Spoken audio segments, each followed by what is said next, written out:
au Japon aux côtés de David qui, une fois de plus, vous montre le meilleur de l'actu et des tendances sur l'archipel.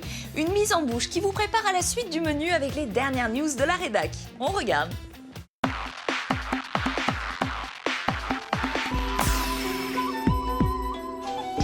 Konnichiwa, salut à tous. Aujourd'hui, je profite d'un petit voyage de presse pour vous faire découvrir la magnifique ville de Takayama. Ça se situe à peu près à 4 heures de train rapide au sud-ouest de Tokyo.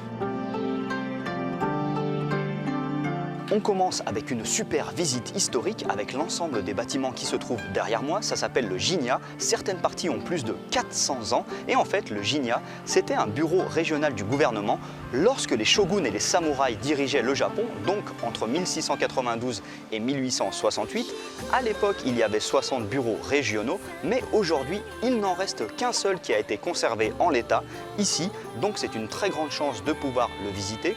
En plus, c'est très grand, on a accès à toutes les salles de travail, les chambres personnelles, des anciennes toilettes, les sites de stockage du riz. Il y a aussi une magnifique armure de samouraï d'époque et même une horrible salle de torture à l'ancienne. J'aurais vraiment pas voulu passer par là.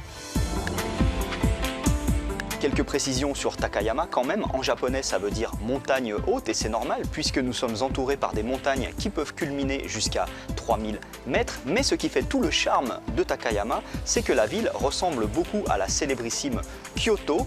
Il suffit de se promener dans la somptueuse et très longue rue principale avec toutes ces maisons à l'ancienne pour s'en rendre compte. Et c'est pour ça que beaucoup de Japonais surnomment Takayama la petite Kyoto. Mais par contre, ici, il n'y a que 95 000 habitants, donc c'est tout de même beaucoup plus paisible.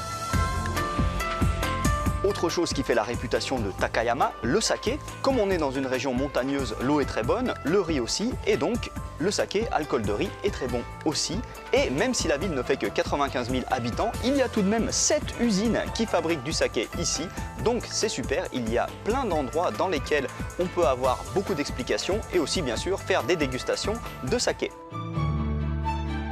Un petit mot tout de même pour les otaku, peut-être que vous connaissez le manga et l'anime Hyoka. Ça raconte l'histoire d'un lycéen doué mais très fainéant jusqu'à ce que sa sœur lui demande d'intégrer le club de littérature classique et là il va devoir résoudre plein de mystères et enfin utiliser toutes ses facultés intellectuelles. Et bien toute l'histoire de l'anime se passe à Takayama et dans ses environs. Takayama, c'est magnifique, je vous le recommande chaudement. Du coup, je regrette un peu d'être passé par un voyage de presse. J'aurais voulu rester plus longtemps et vous montrer plus de choses. Tant pis, ce sera pour la prochaine fois. Allez, à plus. Ja ne.